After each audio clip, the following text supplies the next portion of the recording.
तो एपिसोड की स्टार्टिंग में हमें सबसे पहले दिखाया जाता है एक कार को। ये कार होती है मिंकी। वो जा रहा होता है हॉस्पिटल, क्योंकि हमने लास्ट एपिसोड की एंडिंग में क्या देखा था कि उसके पास में कोई कॉल करता है और बताता है कि जोई की डेड बॉडी मिल चुकी है। तो ये अपने सेक्रेटरी जिम को लेके साथ में जाता है। तो इसका सेक्रेटरी बोलता है कि क्या आपको पक्का यकीन है कि वो वही होगा।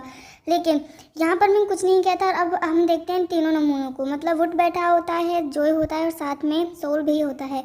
तो जोई इन सबको बताता है कि मेरी जो रियल बॉडी थी वो उन लोगों को मिल चुकी है, लेकिन अभी तक वो लोग उसको आइडेंटिफाई नहीं कर पाए हैं। तो मैं श्योर नहीं हूँ, जब तक मैं अपनी आंखों से नहीं देख लूँगा ना, मुझे शांति नहीं मिलेगी बिल्कुल भी। अब इसके बाद में मिंग को देखते हैं हम। वो हॉस्पिटल के अंदर बेचारा जा तो रहा होता है धीरे धीरे। इसके पैर ना इतने मतलब बहुत ही ज़्यादा कहते नहीं है, डर रहा होता है कि पैर आगे के लिए चल नहीं रहे होता है।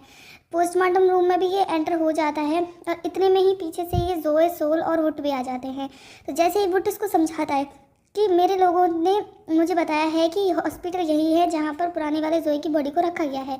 तो अब ये कहता है किससे, जोई से। अभी इससे कहता है कि तुम्हें ना अब उसकी टेंशन लेने की कोई भी ज़रूरत नहीं है, क्योंकि अब उससे तुम्हारा कोई भी लेना देना नहीं है। जो पुराना वाला जोई की बॉडी थी ना, वो मर चुका है। अब तुम उस बॉडी में वापस नहीं जा सकते।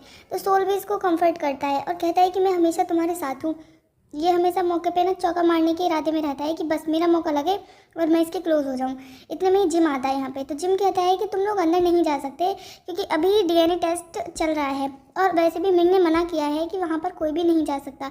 तो वुड भी यहाँ पर कुछ नहीं कहता। फिर ये लोग ना वापस चले जाते हैं। मिंग बेचारा बड़े सदमे में है, क्योंकि अब तक इसको एक उम्मीद थी कि शायद इसको जोई की सोल और बॉडी दोनों मिल जाएंगी। अब ये करता है उसी अंधे आदमी के पास में कॉल, ये जो हमेशा चाय पीता रहता है। आज भी बंदे का हाथ में चाय का कप होता है, मतलब कितनी चाय पीता है ये। अब ये पता है कॉल पे कहता है कि मैंने आप पर भरोसा पिक किया था। आपने कहा था कि मुझे जो जोए है उसकी सोल किसी और की बॉडी के अंदर है, लेकिन उसकी डेड बॉडी तो मुझे मिल चुकी है। मैंने आप पर भरोसा किया, वो मेरी गलती थी। और जैसा आपने कहा था ना, वैसा कुछ भी नहीं हुआ। तो ये अंधा आदमी कहता है कि तुम अपनी आंखों से सच्चाई नहीं देख पा रहे हो। जोए अभी भी जिंदा है, भले ही उसकी बॉडी मिल चुकी है तुम्हें, लेकिन उसकी सोल अभी भी बाहर ही है, तुम्हारी दुनिया में ही है। तो इसके बाद में कॉल कट हो जाती है। तो अंधा आदमी बोलता है चल बाहर में जा, मेरे को चाय पीने दे, अपनी दिमाग ख़राब करता रहता है दिन भर कॉल करके।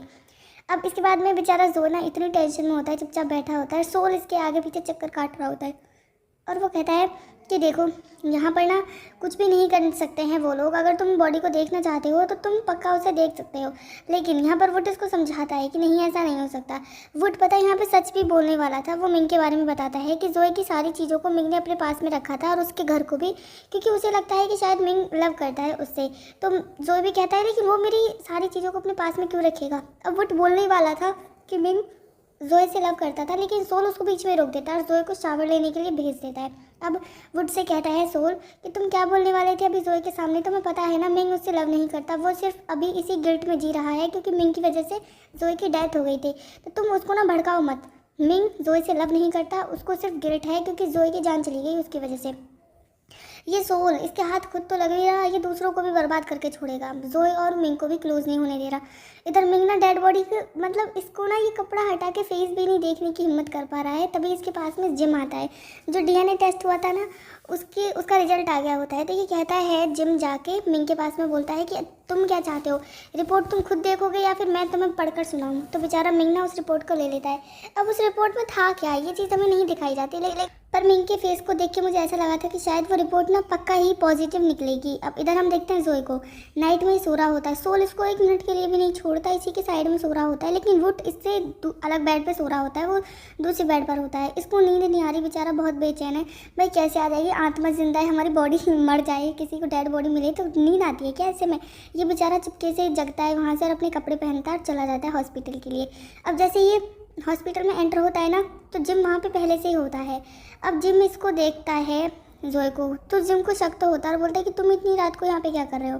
तो जोए बोलता है मुझे पता चला पुराने वाले जोए की डेड बॉडी मिल चुकी है, बस मैं देखना चाहता हूँ कि क्या ये सच में उसी की बॉडी है। तो जिम कहता है लेकिन तुम्हें क्यों फ़र्क पड़ता है, तुम्हारा सिर्फ नाम जोए है, तुम पर उसकी सोल नहीं हो तुम्हारे, और उसको कुछ भी लेना देना नहीं है, तो तुम बीच में क्यों टांग घुसा रहे हो अपनी। तो यहाँ पे पहले ना बहुत रिक्वेस्ट करता है जोए कि प्लीज़ मुझे अंदर जाने दो। तो जिम कहता है नहीं, मिंग अंदर है और उसने ना बिल्कुल मना कर दिया है कि कोई भी नहीं जाएगा। तो ये ना बेचारा बैक करने लगता है, मतलब भीख मांगने लगता है कि प्लीज़ मुझे जाने दो। अब ऐसे बात नहीं बनती, जिम इसको रोकता है। तो जोए ना इसको धक्का मार के, मतलब उनमें थोड़ी सी बहस होती है, छीना झपटी होती है और फिर वहाँ से भाग जाता है। जिम को धक्का दे के जोए अंदर रूम में एंटर हो जाता है। अब अंदर जाके देखता है बेचारा मिंग घर का रहा ना घाट का, चुपचाप, मतलब कितना टाइम बीत गया, ये बंदा ऐसे ही बैठा है इस बॉडी के पास में। तो यहाँ पे सबसे पहले नज़र पड़ती है जोई की मिंग को देखता है, फिर उस रिपोर्ट को देखता है जिसमें डीएनए टेस्ट था। तो वो टेस्ट होता है पॉजिटिव, मतलब जोई की डेड बॉडी सच में मिल चुकी है। जोए को सदमा लगता है क्योंकि अब तक जोए को कहीं ना कहीं ये उम्मीद थी कि शायद उसकी बॉडी अब किसी हॉस्पिटल में कोमा में मिल जाए उसको, तो वो एक ना एक दिन अपनी बॉडी में अंदर वापस जा सकता है। लेकिन नहीं, अब तो सारी ही उम्मीदें खत्म हो चुकी हैं। अब इसके बाद में देखते हैं हम सोल और वुड को। मॉर्निंग का सीन होता है, तो यहाँ पर पहुँच जाता है जोए उसके पास में, और जोए को ना कंफर्ट करता है सोल। अब जोए कहता है कि मुझे ना पहले ऐसा लगता था कि शायद मुझे एक दिन मेरी बॉडी मिल जाएगी, मेरी बॉडी हो सकता है कोमा में हो किसी हॉस्पिटल में, लेकिन आज मेरी डेड बॉडी मिली है, तो अब मैं कभी भी अपनी बॉडी में वापस नहीं जाने वाला हूँ, अब मुझे इसी जोए के अंदर रहना होगा। अब यहाँ पे वुड बताता है कि जो मिंग है ना, उसने जोए का फ्यूनरल मतलब करवा रहा है, वो हम सबको जाना पड़ेगा। तो यहाँ पर पहले जोए को मना करते हैं सोल और वुड, तो जोए भी कहता है नहीं मैं जाऊँगा चाहे कुछ भी हो जाए।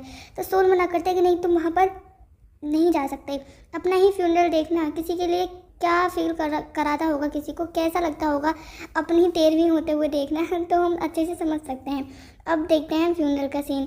यहाँ पे चल रहा होता है, एक फ़ोटो होती है, मिंग बैठा होता है फ़ोटो के सामने और अपनी और जोई की फ़ोटो लगा देता है एक बड़े से फ़ोटो के सामने, और बस अब तो इसके पास में रोने के अलावा दूसरा कोई ऑप्शन बचा भी नहीं है। अब यहाँ पे ना थोड़े से हमें पास्ट के मेमोरीज दिखाई जाती हैं, जब जोई मिंग के साथ में बहुत खुश रहता था, लेकिन मिंग को उस टाइम पे पता नहीं था, ना ही इतनी फीलिंग्स तो थी, बट वो श्योर नहीं था अपनी फीलिंग्स के लिए। और हमें तब का दिन दिखाया जाता है जिस दिन जोई का एक्सीडेंट हुआ था और मिंग ने लास्ट टाइम उससे कॉल पे बात की थी, लेकिन बात नहीं बनती है। अब प्रेजेंट में अगेन सीन शिफ्ट होता है, फ्यूनरल में सबसे पहले पहुंचते हैं वुड और सोल। तो ये अपना जो भी काम होता है नॉर्मली अगरबत्ती जलाते हैं और थोड़ी सी प्रेयर करते हैं, बैठ जाते हैं, तभी वहाँ पे जोई भी आ जाता है। जोई को देख के सोल बहुत ही ज़्यादा शौक होता है कि मैंने इसको मना किया था, लेकिन ये फिर भी यहाँ पर कैसे आ सकता है। अब मिंग भी देखता है जोई की तरफ, लेकिन कुछ बोलता नहीं है। जोई ना मतलब कितना ज़्यादा क्या बीत रही है बंदे पे, ये अपनी प्रॉब्लम किसी के साथ में शेयर भी नहीं कर सकता, लेकिन फ़ायदा भी नहीं है उसका क्यों कुछ भी, क्योंकि मिंग को पहले से ही कंफर्म है, वो ना 200% श्योर है कि सोल इसी जोई के अंदर है, पुरानी जोई की सोल। लेकिन कोई बात नहीं, यहाँ से पता है वो अपने फ़ोटो को देखता है और फिर यहाँ अगरबत्ती जला के अपने फ़ोटो की और वहाँ पे से चला जाता है। अब मिंग अकेला बैठा रह जाता है। यहाँ पे कुछ साधु संत आते हैं, कुछ अपने पाठ वाठ सा करते हैं, जैसे हमारे यहाँ पे होती है पूजा उस तरीके से, और फिर जिस कॉफिन में बॉडी होती है जोई की उसको बाहर ले जाते हैं। हमारे यहाँ पे क्या होता है, नॉर्मली आग जलाते हैं जिसे चिता बोलते हैं, इनके यहाँ एक लंबा सा, जैसे हमारे यहाँ भट्टा नहीं होता जिसमें ईंटें बनती हैं, कुछ इस तरीके का होता है, और उसमें कॉफिन को अंदर डाल देते हैं और फिर अंदर ही उसमें आग लग जाती है। तो जब कॉफिन जल रहा होता है, जोई की डेड बॉडी जल रही होती है, मिंग उसे देख रहा होता है, रो रहा होता है। जोई भी अपनी बॉडी को जलते हुए देख रहा होता है, क्या दुख है भाई, इनकी ज़िंदगी के दुख खत्म क्यों नहीं होते हैं। अब ये दोनों एक दूसरे को देखते हैं, तो जब मिंग रो रहा होता है ना, तो जोई इसके पास में गुस्से से जाता है और बोलता है अब क्या फ़ायदा रोने का, अब तुम रो क्यों रहे हो, तुम्हारी वजह से सब कुछ हुआ है, तुमने मुझे कहीं का भी नहीं छोड़ा। इतना गुस्सा करता है मिंग पे, इतना गुस्सा करता है, लेकिन तभी बीच में सोल आ जाता है। सोल और वुड के बात को संभाल लेते हैं, वो जोई को ले जाते हैं। मिंग ये चीज़ देखता ही रहता है। अब इसको ना ये शांति से बिठाते हैं और बोलते हैं कि थोड़ा सा चैन की सांस लो, लेकिन मिंग पीछे पीछे पहुँच जाता है और कहता है, मिंग को देख के ना जोई बोलता है कि तुम क्या चाहते हो, अब क्यों आए हो यहाँ पे। तो मिंग कहता है देखो, जो पुराना वाला जोई था ना, उसकी अस्थियाँ, उसका सामान, उसका घर जो भी था वो सब मेरा है, और मैं जो चाहूँ उसके साथ में कर सकता हूँ। उसकी अस्थियों को भी बहाने की बात करता है। तो सोल कहता है लेकिन जोई के रिलेटिव्स हैं ना, वो उसका सारे सामान, उसकी मेमोरीज जो भी हैं उनको रख लेंगे। तो मिंग कहता है कोई बात नहीं, अगर तुम मेरे से वैसे लीगली भी लड़ना चाहते हो ना, केस लड़ना चाहते हो, तो मैं उसके लिए भी रेडी हूँ, लेकिन जोई का सारा सामान मैं ही रखूँगा क्योंकि वो मेरा है। तो सोल इस बात के ऊपर ना भड़क जाता है जब मिंग जोई को अपना बोलता है, तो इन दोनों के बीच में फाइट होने लगती है। अब जोई तो यहाँ पे कुछ भी नहीं कह पाता बेचारा, मिंग बस उसको देखता रहता है और बोलता है कि वो मेरा है और मेरा ही रहेगा, उस पर और उसके हर चीज़ पर मेरा ही हक है। जोई तो हो गया, जोई चुपचाप खड़ा होकर देखता रहता है, मिंग वहाँ से चला जाता है। जब मिंग धीरे धीरे जा रहा होता है ना, तो मुझे ऐसा लगा था कि शायद जोई उसको पीछे से गुस्से में सारा सच रिवील कर दे, कुछ बोले इसको गुस्से में भड़के, लेकिन ये कमबख्त कुछ बोलता ही नहीं है, चुप रहता है एकदम से। अब ये तीनों अपने घर जाते हैं और डिस्कस कर रहे होते हैं। तो वुड कहता है कि देखो, अगर वो लोग केस भी करेंगे हम पर, अगर वो हमसे केस भी लड़ेंगे, कोर्ट तक भी जाते हैं, तो इसमें भी थोड़ा टाइम लगता है, लीगली पेपर वर्क में जो भी होता है वो टाइम लगता है। तो यहाँ पर जोई भी एग्री करता है वुड की बात से, लेकिन सोल बहुत ही गुस्से में होता है कि ये मिंग हमेशा ही बीच में घुसता है, आखिर इसको जोई का सारा सामान क्यों चाहिए, अब ये क्या करेगा। लेकिन अब पता है रात में क्या करता है जोए, वो जाता है अपने पुराने वाले घर पे, सारे सामान को लाने का प्लान बना रहा होता है। तभी पीछे से सोल पहुंचता है। तो सोल को देख के जोए को लगता है कि ये मुझे रोकने आया है, लेकिन सोल कहता है नहीं, मैं तुम्हें रोकने नहीं आया हूँ, तुम्हारी हेल्प करने आया हूँ। तुम्हें अपनी जितनी भी मेमोरीज है ना, इस घर में जितना भी सामान है तुम्हारा, तुम सबको ले लेना, और मैं बाहर से मतलब निगरानी रखूँगा, मैं नज़र रखूँगा कि कोई तुम्हें पकड़ ना ले। अब ये दोनों ऊपर आ जाते हैं। तो जोए को तो अपनी कीज़ का पता रहता है कि कहाँ पर है। वो उसी फ्लावर पॉट के नीचे चेक करता है तो उसको कीज़ मिल जाती हैं। और ये बोलता है देखो ये अच्छी चीज़ है कि हमेशा ये चाबियाँ ना इसी प्लेस पर रहती हैं, क्योंकि हो सकता है ये मिंग की कोई चाल भी हो सकती है। अब ये क्या करता है, जल्दी से दरवाज़ा खोलता है और अंदर चला जाता है। सोल बाहर ही रुकता है और कहता है कि मैं यहीं से ना नज़र रखूँगा कि कुछ गड़बड़ ना हो जाए। तो जोए कहता है ठीक है। अभी अंदर चला जाता है घर के, और सोल मस्त अपना रेलिंग के पास में खड़ा होकर नीचे नज़र रखता है। अब इसके हाथ में होती है एक टॉर्च। ये उस टॉर्च से ना देख रहा होता है। पहले इसको अपने पेरेंट्स की एक फ़ोटो मिलती है, फिर उसके पास बाद में वो मग्स मिलते हैं। उन मग्स को ये देख रहा होता है। मतलब बंदा ये भी लव करता है मिंग से, लेकिन गुस्सा है अभी बीच में। इतने में ही मतलब एकदम से ना लाइट जल जाती हैं। तो लाइट ऑन की होती है मिंग ने, वो पहले से ही घर के अंदर था। ये सारी मिंग की प्लानिंग होती है। और ये बोलता है जोए तुम वापस आ गए, मुझे पहले से ही पता था। तो जोए कहता है नहीं, वो तुम्हारा वाला जोए मर चुका है। तो मिंग कहता है तुम यहाँ पे क्यों आए हो, और इन मग्स को इतने टाइम से क्यों देख रहे थे तुम सच क्यों नहीं कहते हो। तो यहाँ पे कहता है जोए अगेन झूठ बोलता है, लेकिन मिंग कहता है कि मुझे पता है तुम यहाँ पर आए हो, तुम्हारे अंदर ही मेरे जोए की सोल है। तो अब जाकर जोए गुस्से में भड़क जाता है और बोलता है कि मैं तुम्हारे पास ना वापस कभी नहीं आने वाला हूँ। मुझे पता है आज भी तुमने ना, तुम्हारा ये सारा ट्रैप था, चाल थी मुझे फंसाने के लिए, यहाँ पर बुलाने के लिए। तो मिंग कहता है हाँ, क्योंकि मैं देखना चाहता था तुम अपनी मेमोरीज़ के लिए, अपने सारे सामान के लिए यहाँ पर आते हो या नहीं। तुम्हें पता है जिस दिन से तुम गायब हुए हो, मैं हर रोज़ तुम्हें बहुत ज़्यादा मिस करता हूँ। तो यहाँ पे जोए कहता है कि देखो जो भी हुआ ना मेरे साथ में, उसका रीज़न सिर्फ तुम हो। और तुम किस लिए मुझे वापस पाना चाहते हो, क्योंकि तुम टोंग से लव करते हो और आज भी मुझे उसका स्टैंडर्ड समझते हो। तो मिंग ने सारी चीज़ों को क्लियर करता है कि देखो जिससे मैं लव करता हूँ ना, वो तुम हो। जिस मूवी में बैग को देख के मुझे लव हुआ था, वो टोंग की नहीं तुम्हारी थी, क्योंकि उस सीन को शूट तुमने किया था। मुझे ये बात अभी पता चली है। तो स्टार्टिंग से लेकर जिस पर्सन से मैं लव करता था वो तुम ही हो। तो प्लीज़ तुम मुझे दोबारा से छोड़कर मत जाना। इतने में ही सोल आता है पास में और एक पंच मारता है मिंग के मुंह पे। मिंग इतना कमज़ोर है मरी हड्डी से, वो गिर जाता है और ये जोए को लेके वहाँ से चला जाता है। मिंग चुपचाप मस्त बेड पे ही पड़ा रहता है। अब जो सोल होता है ना, जब वो लेकर जा रहा होता है जोए को, तो जोए का मन नहीं होता, लेकिन मिंग ने भी उसको रोका नहीं था, क्योंकि मिंग भी देखना चाहता था कि जोए खुद से रुकेगा या नहीं। तो अब पता है नीचे जाके मतलब छत से ऊपर से नीचे आ जाते हैं ये लोग। तो सोल इसको भड़काता है कि मिंग तुमसे लव नहीं करता, वो सिर्फ गिल्ट में है, क्योंकि उसकी वजह से तुम्हारी जान चली गई। और तुमने जो पास्ट में गलती की थी ना, दोबारा से मत करना। तुम मुझे प्रॉमिस करो कि तुम मिंग के पास में कभी नहीं जाओगे। तो जोए कहता है हाँ, मतलब मिंग के लिए जो मेरा लव था ना, वो मेरी पुरानी बॉडी के साथ में ही ख़त्म हो गया है, और अब मैं उसके पास दोबारा वापस कभी नहीं जाऊंगा। अब बेचारा जोए घर पे आके सो जाता है। नेक्स्ट डे मॉर्निंग में इसकी माँ इसको जगाती है।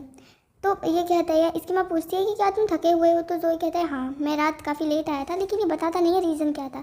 इतने में इसकी माँ बताती है कि बाहर ना तुम्हारा कोई वेट कर रहा है, तुम्हें कोई बुलाने के लिए आया है। आज होती है एक कॉन्फ्रेंस मीटिंग इसके सोल के साथ में, जो इसने एल्बम बनाई थी ना सोल के साथ में, उसी का इंटरव्यू होता है। तो सोल खुद ही इसको पिकअप करने आ गया है। मतलब ये भी कितना मक्खन लगा रहा होता है भाई इसको। अब ये सोल इसको साथ में ले जाता है। मतलब ये पहले मेकअप आर्टिस्ट के पास में जाते हैं, मेकअप होता है। सोल इसकी इतनी केयर करता है कि इसके बाल वाल खुद ही सेट करता है। तो जो मेकअप आर्टिस्ट होता है ना, वो भी जल रहा होता है। तो सोल से कहता है कि तुम इतनी ज़्यादा अटेंशन इसे क्यों दे रहे हो। तो सोल कहता है क्योंकि ये मेरे लिए बहुत ही ज़्यादा स्पेशल है। तो जोए मजाक करता है और बोलता है कि तुम ना इतना मत भूलो, कि भूलो मत, मैं अभी भी तुम्हारा बड़ा भाई ही हूँ। तो सोल कहता है हाँ, मैंने कब मना किया है, लेकिन मुझे पता है फीलिंग्स नहीं बदलती, क्योंकि सोल तुम्हारे अंदर पुराने वाले जोए की ही है। फेस भले ही बदल गया है, मुझे फ़र्क नहीं पड़ता। अब ये दोनों कॉन्फ्रेंस मीटिंग के लिए जाते हैं। तो जोए ना काफ़ी ज़्यादा नर्वस होता है। तो सोल पता है क्या करता है, उसका हाथ पकड़ के अपने साथ में ही ले जाता है सारी मीडिया के सामने। अब जब ये जाते हैं तो मीडिया वाले क्वेश्चन करते हैं कि जोए सोल का क्या लगता है। तो सोल कहता है कि ये मेरा बॉयफ्रेंड है, लेकिन रियल लाइफ में नहीं। ये सिर्फ जिस एल्बम को इन लोगों ने बनाया था, उस सॉन्ग में जो सोल होता है ना, वो जोए का बॉयफ्रेंड होता है। तो ये दोनों अब एक दूसरे को बॉयफ्रेंड बताते हैं। इतने में ही मीटिंग चल ही रही होती है कि सोल बहुत खुश होता है कि आज तो सब कुछ अच्छा जा रहा है मेरी मर्जी से। लेकिन नहीं, इतने में ही कबाब में हड्डी की एंट्री हो जाती है, मिंग की एंट्री हो जाती है। मतलब ये अब तो इसको पक्का पता लग गया कि यही जोए है। पहले तो इसको डाउट था थोड़ा बहुत, लेकिन अब ये ना पता है फ्लावर का बुके भी लेके आया होता है, लेकिन सोल को नहीं देता। सोल तो इसकी जान भाड़ में जाए, मरे जिए, इसको फ़र्क भी नहीं पड़ता। सोल इसकी तरफ बस देख रहा होता है कि मेरा बस चले तो आंखों से मार डालूँ इसको। अब ये बुके दे देता है जोए को, लेकिन जोए इसको बहुत ज़्यादा इग्नोर करता है। अब पता है ये बैठा होता है मिंग, तो वुड से कहता है सोल कि ये हमने इसे इनवाइट नहीं किया, तो ये इसकी हिम्मत कैसे हुई हमारी मीटिंग में आने की। तो ये कहता है मिंग कि तुम रुको, मेरे लिए सरप्राइज़ भी है। अब होता है कोई डायरेक्टर है, प्रोड्यूसर है, मुझे नहीं पता, लेकिन ये भी इन्हीं की होता है, इनकी एजेंसी का शायद कोई डायरेक्टर होता है, पता नहीं। तो ये पता है कहता है कि आज से सोल जोए के साथ में काम करेगा, मिंग एक ही प्रोजेक्ट पे काम करने वाले हैं। तो जोए तो बेचारा अभी तो वो एक न्यू है इस इंडस्ट्री में, तो उसके पास तो ऑप्शन है भी नहीं नो बोलने का, तो वो तो चुपचाप ही रहता है। अब ये कहता है डायरेक्टर सोल से कि तुम चलो मेरे साथ, मुझे तुमसे बात करनी है, और वो जोए को भी साथ में ले जाता है। जोए बेचारा चुपचाप खड़ा रहता है, ये हमेशा ही मौके ढूंढता है हमेशा मिंग से दूर जाने के, लेकिन मिंग इसके आसपास आता ही रहता है। अब एक बार में होते हैं और ड्रिंक कर रहे होते हैं, क्योंकि इनका जो एल्बम है ना वो नंबर 1 पर ट्रेंड कर रही होती है। तभी मिंग आता है जोए के पास में और कहता है कि क्या तुम मेरे साथ थोड़ी देर बात कर सकते हो। तो जोए वहाँ से जाने लगता है। अब मिंग कहता है यहाँ पर बहुत सारी मीडिया है, वो तुम्हें ऐसे रूड बिहेव करते देखेगी तो क्या बोलेगी कि अभी अभी जो नया एक्टर बना है वो उसमें बिल्कुल भी मैनर्स नहीं है, अपने फ्रेंड्स के साथ में अच्छे से बिहेव नहीं करता। तो यहाँ पर जोए कहता है तुम पहले की तरह हमेशा ही लोगों को फोर्स करते हो, है ना। तो मिंग कहता है नहीं, मैं फोर्स नहीं कर रहा हूँ, तुम्हें मेरी बात समझनी चाहिए। अब इसके बाद में जो मिंग होता है ना वो जोए से कहता है कि क्या तुम मुझे थोड़ी सी शराब नहीं दे सकते हो, मतलब पूरी नहीं कर सकते इसे। और कहता है उस रात की तरह जिस रात तुम चुपके से मेरे घर में घुसे थे और तुमने मुझे ज़बरदस्ती बहुत सारी शराब पिलाई थी। अब ये बोलता है कि चलो हम एक बार चीयर्स करते हैं क्योंकि तुम दोबारा से वापस आ चुके हो इस दुनिया में। तो जोए बोलता है क्या कहा तुमने, मैं तुम्हारे लिए वापस नहीं आया हूँ, तो तुम इस बात को अपने दिमाग से निकाल देना। अब मिंग का थोबड़ा पता है कितना सैड रहता है, क्योंकि इसको सामने जो दिख रहा है लेकिन ये उसके साथ भी नहीं रह सकता, क्योंकि जो इसके साथ रहना नहीं चाहता है। अब यहाँ पे ये दोनों बात कर ही रहे होते हैं, तभी अचानक से फिर से सोल आ जाते हैं। सोल ने कसम खा रखी है कि मैं भले ही कुछ ना कर पाऊँ, अगर मेरा कुछ नहीं हो सकता है तो मैं होने सोल और मिंग और जोए का कुछ भी नहीं होने दूंगा। तो ये सोल हमेशा बीच में अपनी टांग घुसेड़ता है। अब यहाँ पे मिंग और सोल में झगड़ा होने लगता है, तो जल्दी से वोट आता है। वो सारे लोगों को पहले तो घर भेज देते हैं कि पार्टी यहीं पर ख़त्म हो जाती है, और वो जो डायरेक्टर होता है वो आके सोल और मिंग का झगड़ा बंद करता है। अब वो जोए को अपने साथ में ले जाता है और कहता है कि चलो बाहर, मुझे तुमसे कुछ बात करनी है। तो ये जोए को समझाता है कि देखो ये इंडस्ट्री काफ़ी बड़ी है और सब लोगों को चांस नहीं मिलता। ज़रूरी नहीं है कि जो बाई फेस बहुत ज़्यादा अच्छे दिखते हैं उनको भी चांस मिलता है, वो भी कभी कभी पीछे रह जाते हैं, और कभी कभी टैलेंट भी पीछे रह जाता है, क्योंकि ज़रूरी नहीं हर टैलेंटेड पर्सन इस इंडस्ट्री में सक्सेसफुल हो सकता है। और ये कहता है कि बात होती है अपॉर्चुनिटी की, तुम्हें अपॉर्चुनिटी मिल रही है तो तुम इसे बिल्कुल भी मिस मत करना। और उसकी अपॉर्चुनिटी होती है मिंग से। अब मिंग आता है कार में और जोए को बिठा देता है। ये डायरेक्टर भी मिंग की हेल्प करता है, तो मिंग इससे बात करने लगता है और कहता है कि मैं बस तुम्हें तुम्हारे घर पर छोड़ने जा रहा था, मतलब मैं तुम्हें राइड दे रहा हूँ। तो जोए बोलता है मैंने मांगी तुमसे राइड, मैंने तुमसे लिफ्ट मांगी भी नहीं, तो तुम्हें इतनी मेहरबानी करने की कोई ज़रूरत नहीं है। तो यहाँ पे कहता है मिंग कि देखो भगवान ने तुम्हें दोबारा चांस मिला है, उन्होंने तुम्हें दोबारा मेरे पास वापस भेजा है, तो क्या हम दोबारा से अपनी लाइफ की नई शुरुआत नहीं कर सकते। तो जोए कहता है नहीं, उन्होंने तुम्हारे लिए मुझे वापस नहीं भेजा, शायद मैं अपनी गलती को सुधार सकूं, इसलिए मुझे सेकंड चांस मिला है। जिम चुपचाप इनकी बकवास सुन रहा होता है कि क्या कंजरों की तरह लड़ते रहते हैं। अब जोए ना गाड़ी से निकल जाता है। वो कहता है जिम से कि या तो तुम कार रोक दो या फिर मैं कूद जाऊँगा। अब ये ना बीच रास्ते में कार से निकल के जाने लगता है, तो मिंग इसके पीछे पीछे भागता है और बोलता है कि तुम प्लीज़ मुझे एक चांस और दे दो ना, मैं टोंग से लव नहीं करता हूँ, मैं सारी चीज़ें क्लियर तो कर चुका हूँ। वो टोंग नहीं है जिससे मैं लव करता था स्टार्टिंग से, मैं तुमसे लव करता था, और मुझे टॉम की बैग से भी कोई लव नहीं है अब। तो यहाँ पे कहता है, अब जोए इस बात को समझता नहीं है, क्योंकि जोए का गुस्सा होना बिल्कुल लाजमी है, क्योंकि अगर हमें कोई एक बार चीट कर देना तो बहुत मुश्किल होता है, मतलब बंदा मर भी जाए ना हम तब भी यकीन नहीं कर पाते, क्योंकि एक चीज़ एक मतलब डर हमारे अंदर होता है कि अगर इंसान एक बार चीट कर सकता है तो वो दोबारा भी कर सकता है। अब यहाँ पे मिंग ना बहुत रिक्वेस्ट करता है, बोलता है कि तुम एक बार, क्या तुम मुझसे लव नहीं करते हो, मुझे एक चांस और देकर देखो ना। तो जोए कहता है कि नहीं, मैं तुम्हारे साथ में मैं अपने रिलेशन को ठीक करना नहीं चाहता हूँ, और तुम ना कितनी ही कोशिश कर लो मैं तुम्हारे पास वापस नहीं आऊँगा, और अगर तुम सच में मुझे खुश देखना चाहते हो ना तो तुम प्लीज़ मुझे जाने दो, मेरा पीछा मत करो, नहीं बार बार मेरे क्लोज हो तुम। तो यहाँ पे मिंग ना भी हिम्मत ही हार जाता है बेचारा और छोड़ देता है जोए को। अब जोए जाने लगता है, लेकिन जब जोए जा रहा होता है ना, जैसे क्रॉस कर रहा होता है, ज़ेब्रा क्रॉसिंग होती है, तो वहाँ पे मिंग इसको दूर से देख रहा होता है, लेकिन नहीं, बंदा हिम्मत नहीं हारेगा, दोबारा जाता है, इसको पीछे से हक कर लेता है और बोलता है कि नहीं कोई बात नहीं, अगर तुम अभी मुझसे लव नहीं करते, हेट करते हो ना, तो मैं पूरी ज़िंदगी तुम्हारा वेट करने के लिए रेडी हूँ। मैं सारी ज़िंदगी कोशिश करता रहूँगा तुम्हें अपना बनाने की, और कुछ भी हो जाए तुम्हें मेरे से दोबारा लव करना ही होगा। मैं तुम्हें ऐसे छोड़कर नहीं जाने वाला हूँ, ठीक है, और ना ही तो मैं मुझे छोड़ के जाने दूंगा। तो कुछ भी हो जाए लव तो तुम्हें मुझसे ही करना पड़ेगा। और एपिसोड यहीं पे ख़त्म हो जाता है।